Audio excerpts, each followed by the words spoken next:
Friend, स्वागत है आप सभी का हमारे YouTube चैनल ASS एजुकेशन के एक और बेहतर वीडियो में। आज के इस बेहतर वीडियो में हम आप सभी को बताने वाले हैं विद्युत मोटर के बारे में। तो विद्युत मोटर के बारे में तो वीडियो एंड तक जरूर देखिएगा और प्लीज चैनल पर नए आए हैं तो चैनल को भी सब्सक्राइब कर लीजिएगा।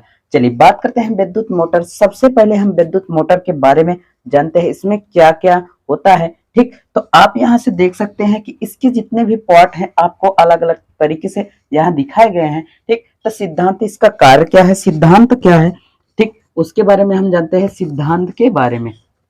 ठीक ठीक, तो यहाँ से विद्युत मोटर का सिद्धांत इस तथ्य पर आधारित है कि जब कुंडली को चुंबकीय क्षेत्र में, यह दोनों एक क्या है, दो प्रकार के चुंबक है। ठीक, यस और यन दो प्रकार के चुंबक है जो कि इसको कुंडली को क्या करते हैं, कुंडली को इसी चुंबक के बीचों बीच रखा जाता है। ठीक, चुंबकीय क्षेत्र में रखकर उसमें विद्युत धारा प्रवाहित करते हैं। अब यहाँ से क्या करते हैं, विद्युत धारा को क्या करते हैं, प्रवाहित करते हैं, इसमें डाला जाता है। तो यह क्या होता है कि तो कुंडली पर एक बल युग्म कार्य करता है। कुंडली पर क्या होता है, एक बल युग्म कार्य करता है, जिसके द्वारा बल युग्म कार्य करता है जो कुंडली को अपने अक्ष पर घुमाने का प्रयास करती है। अब इस कुंडली को क्या करता है कि यह अपने अक्ष पर घुमाने का कार्य करता है। ठीक, कार्य करता है यदि कुंडली अपने अक्ष पर घूमने के लिए स्वतंत्र हो जाए।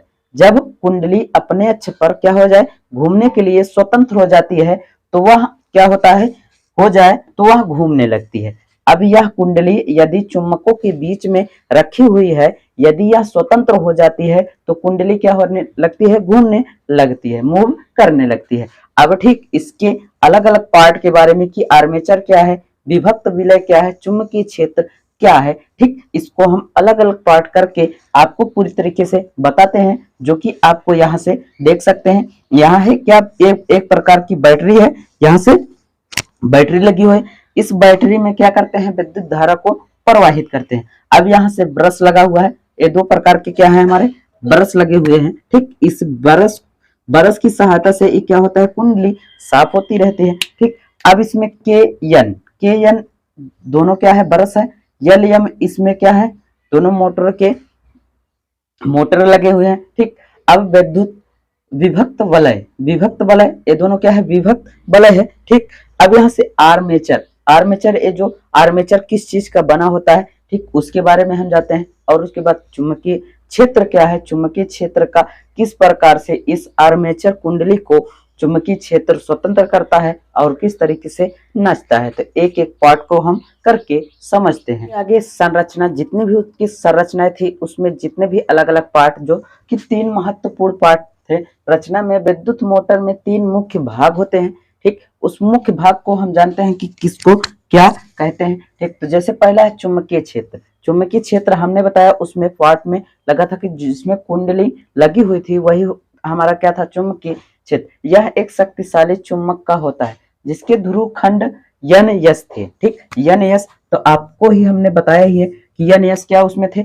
2 खंड थे। ठीक, अब क्या है कि उसमें लगा एक क्या था, आर्मेचर। आर्मेचर का क्या कार्य होता है, तो यह तावे के तार के कई फेरों वाली एक कुंडली ABCD होती है। ठीक, जो कि इस प्रकार से आपको हमने बनाया था। ठीक, आप देखें ABCD। ठीक, इस प्रकार से उसमें क्या लगे थे, फेरे लगे थे, कुंडली लगी हुई थी। ठीक, जो कि चुंबक के ध्रुव खंडों में यस, चुंबक के दोनों खंडों में यह क्या था, बीचों बीच घूमने के लिए स्वतंत्र होता है। यह चुंबक के जब दोनों तरफ से चुंबक के बीचों बीच लगा होता है, जब यह चुंबक विद्युत धारा इसमें प्रवाहित की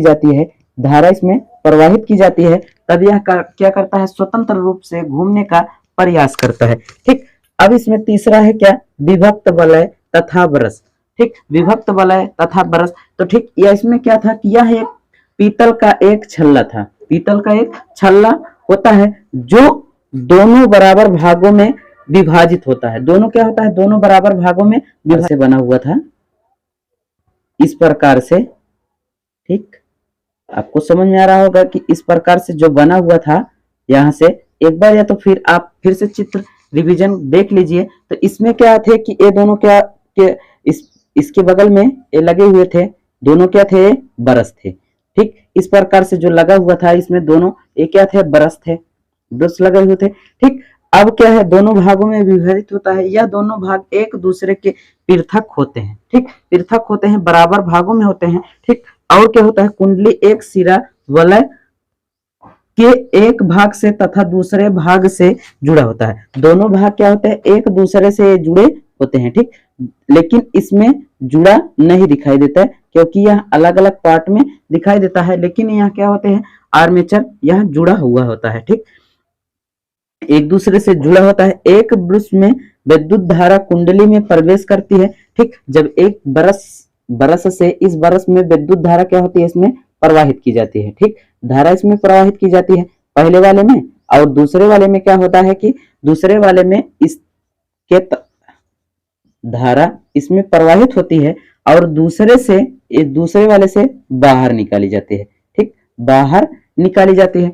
जब इसमें विद्युत धारा प्रवाहित करते हैं तो यह अपने अक्ष पर ही घूमने लगती है और इसके द्वारा बाहर निकल के इस धारा में प्रवाहित हो जाती है, प्रवेश करती है तथा विद्युत धारा को बाहर निकालती है। ठीक, और उसके बाद नेक्स्ट वाला आप देखिए, नेक्स्ट इसके कार्यविधि, और कार्यविधि क्या है, विद्युत मोटर के कार्यविधि क्या है उसको भी हम आपको बताते हैं, तो पूरा जरूर देखिए। चित्र में देखा है विद्युत मोटर के बारे में, तो उसके कार्य सिद्धांत पूरी तरीके से आप लिख देंगे, तरीके से आसान तरीके से 6 नंबर मिल जाएगा।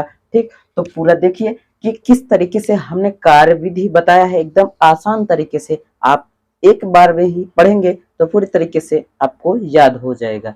ठीक, तो यहाँ से जब बैटरी को कुंडली में विद्युत के बाएं हाथ के नियम, फ्लेमिंग का बायां हाथ का नियम अभी हमने नहीं बताया, तो हो सकता है नेक्स्ट वीडियो में आपको हम बता दें। ठीक, तो कुंडली की भुजाएं ए बी तथा सी डी पर बराबर परंतु विपरीत दिशा में दो बल कार्य करने लगते हैं। ठीक, ये दोनों बल युग्म बनाते हैं। ठीक, बल युग्म बनाते हैं जिसके कारण कुंडली वामावर्त, मतलब कहने का अर्थ विपरीत दिशा में घूमना कार्य करना शुरू कर देती है, घूमने लगती है या कार्य करने लगती है। कुंडली के साथ इसके सिरों पर लगे विभक्त वलय भी घूमने लगते हैं। ठीक, आपने देखा कि उसमें आर्मेचर द्वारा जो कसे गए थे विभक्त विलय, ठीक, वो भी क्या करने लगते हैं, घूमने लगते हैं। इन विभक्त विलयों की मदद से धारा की दिशा इस प्रकार रखी जाती है कि कुंडली पर बल युग्म लगातार एक ही दिशा में कार्य करें। ठीक, कार्य करें। ठीक, इस तरीके से रखा जाता है कि वह एक ही दिशा में क्या करें, कार्य करें। ठीक, आपको वीडियो में देखिए, उस स्क्रीन पर आपको उसका चित्र दिखाई दे रहा है, आप उसमें देख सकते हैं। और उसके बाद हमने शुरू में ही बताया था कि उसमें किस तरीके से आर्मेचर काम करता है और कहाँ पर ब्रश लगा होता है। ठीक, और किस प्रकार कुंडली किस दिशा में घूमता है। ठीक, जो दो बड़े बड़े क्या लगे थे, चुंबकीय पदार्थ लगे हुए थे, उसके ही कारण क्या होता है कि कुंडली एक ही दिशा में कसी हुई होती है। ठीक, कुंडली एक ही दिशा में घूमने लगती है। जब उसका कार्य पूरी तरीके से सही हो जाता है तो वह एक ही दिशा में घूमने लगती है। ठीक, इसका प्रयोग कहने का अर्थ है यह किस तरीके से किस लिए प्रयोग किया जाता है। तो जैसे विद्युत मोटर का उपयोग बिजली के पंखे आपने देखा ही होगा, जो उसकी पंखी होती है जब घूमती है तो उसमें क्या होता है, मोटर की ही सहायता से क्या करता है, वह घूमना शुरू करता है। जल पंप भी आपने देखा ही होगा, जहां से पानी निकाला जाता है। ठीक, वहां पर भी क्या लगे होते हैं, बड़े बड़े मोटर लगे होते हैं जिसके कारण जल को बाहर निकाला जाता है। गेहूं की पिसाई आदि के लिए भी क्या करते हैं कि बड़े बड़े मोटरों का प्रयोग करते हैं। ठीक, आज के वीडियो में बस इतना ही, मिलते हैं आपको नेक्स्ट वीडियो में। तब तक के लिए thank you, take care, goodbye, जय हिंद।